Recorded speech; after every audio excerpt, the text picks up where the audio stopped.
দেশের বিমা সেক্টরে বিরাট পরিবর্তন। শুক্রবার কেন্দ্রীয় মন্ত্রিসভায় অনুমোদন মিলল 100% ফরেন ডাইরেক্ট ইনভেস্টমেন্ট তথা এফডিআই এর। অর্থাৎ দেশের বিমা সংস্থাগুলি এবার 100% পর্যন্ত বিনিয়োগ করতে পারবেন বিদেশি বিনিয়োগকারীরা।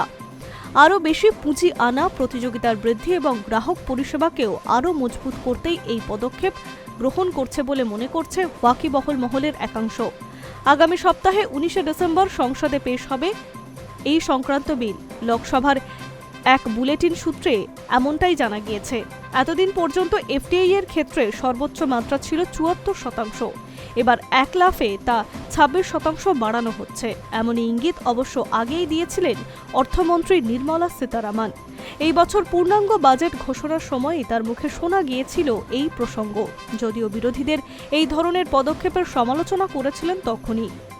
এখন প্রশ্ন উঠছে, যেখানে স্বাস্থ্য বিমায় 18% জিএসটি লাগু করা হয়েছে, সেখানে কেন 100% প্রত্যক্ষ বিদেশি বিনিয়োগের পথে হাঁটা হবে?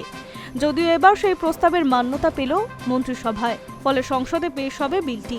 বিমার ক্ষেত্রে এই দেশের অন্যতম বর্ধিতষ্ণু সেক্টর। অর্থমন্ত্রক তাই বিমা ক্ষেত্রে আধুনিকীকরণের জন্য বেশ কিছু গুরুত্বপূর্ণ পরিবর্তনের প্রস্তাবও দিয়েছেন, যার মধ্যে 100% এফডিআই ছাড়াও সরকার এলআইসি বোর্ডকেও আরও বেশি পরিচালনা করার ক্ষমতা দেওয়ার পরিকল্পনা করছে, বিশেষ করে নতুন শাখা খোলা এবং কর্মী নিয়োগের মতো বিষয়গুলি।